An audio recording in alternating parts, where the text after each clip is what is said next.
welcome back everyone to another video.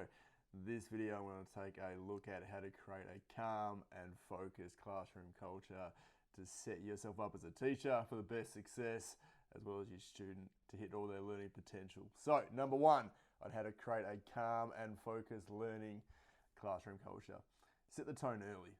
Okay, your energy is the first invitation to calm. Simple things like greet students at the door.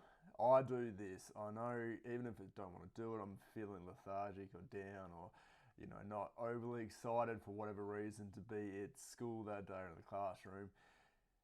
Forcing myself to be positive, forcing myself to sort of greet students at the door and be more uplifting as students enter the door really sets the tone for that start of the lesson.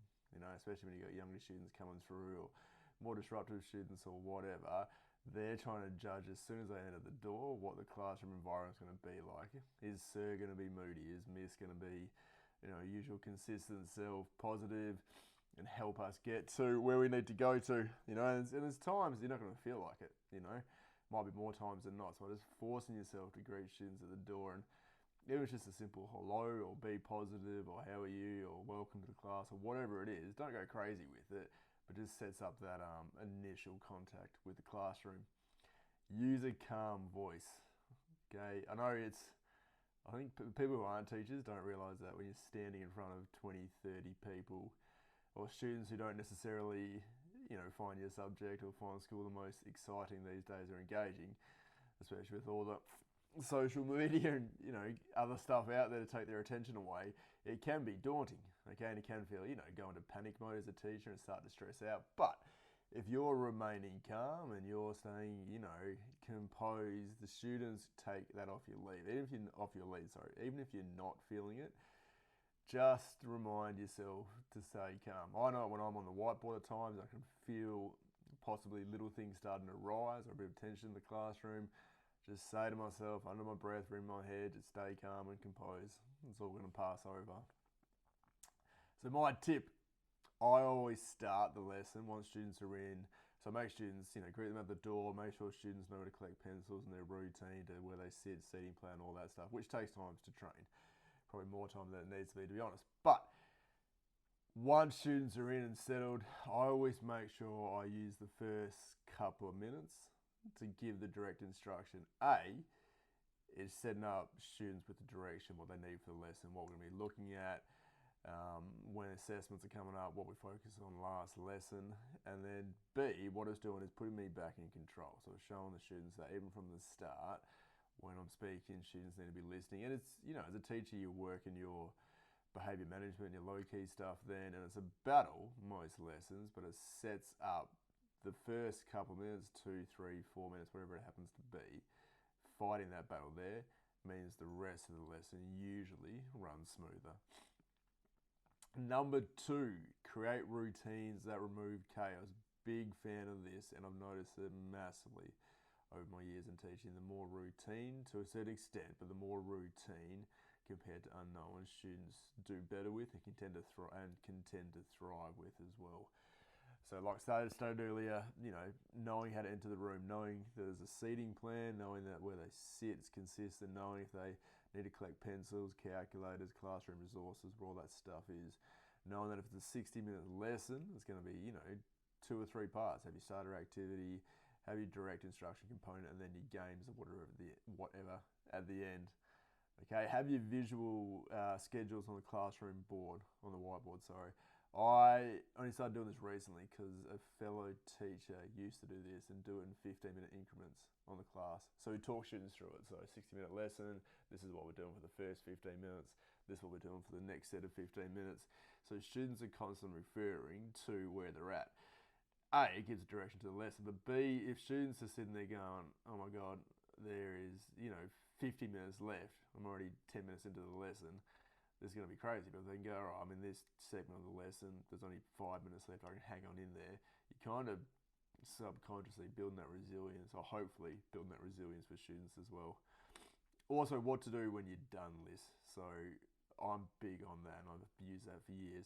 So it's not just giving students free time at the end, because free time creates craziness in the classroom. People don't know how to use it, especially younger students. So just, if you finish this, head on to here. usually in math you start off with sort of simpler questions and then head on to the more challenging questions. But for the students who are doing well, don't just keep giving them more work. If you've got access to computers, technology, or whatever, as a math, in math we go into math programs, so you still, those students who are accelerating or doing well in class are still doing math content on the computers, but it's just a different environment, and the content might be different ways to look at it. Relationships that support behaviour. Calm classrooms are built on connection. So, you need to be calm as a teacher, but you also need to sort of promote and create calm in your classrooms. And it's hard, so much stuff happening in the classroom. The amount of decisions you got to make as a teacher per classroom, let alone per day, is full on. But you need to stay calm in these situations. Okay, you staying calm, then role models that for other students to stay calm. And it can be, year 7s, year 8s, year 9s are all balls of energy these days, and younger students, even some of the older students, are all balls of energy. So if you can kind of, they're all create calm in that classroom environment, that's going to go a long way to setting up a successful classroom environment, and do things. So learn names quickly, so you know where you're, got a new class, who you're talking to. Students then feel like they're personalised, they feel like they're involved in the classroom. Okay, build up micro moments of care. So after I've done my, got students in, my lessons, direct instruction component, whatever the starter activities for the first 15 minutes, I'm then walking around, just checking in with students. Okay, you're away yesterday, what's going on, were you sick? Had a big game in the weekend for football, basketball, soccer, whatever, how did that go?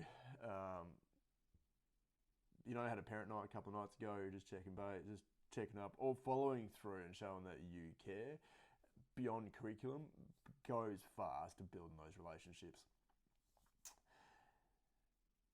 Use restorative language or reflective language. It can be tempting to go straight to a power struggle, and you want to win all those power struggles, but don't. You can step it up and build up slowly as you go.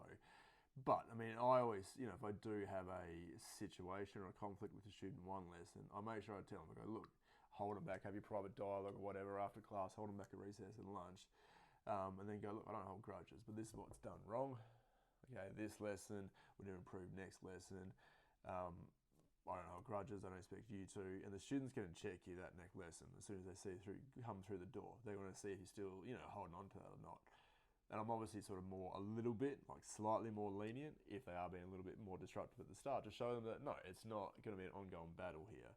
But if they start stepping over that line again, it's keeping them consistent or being firm but fair. And my final point, be consistent, not perfect. Teachers, I say it over and over again on this channel, teachers strive for perfection at times, which can get out of control. I think we all want to do the best by our students and, get them to better lives or whatnot and help them out. So it can get a little bit, feel like you're chasing this never-ending cycle of perfection. But just do it in small increments. What's worked well yesterday, what worked well a couple of weeks ago, what have you built on slowly? Build your stuff up. You don't have to be perfect, you just have to be predictable as a teacher.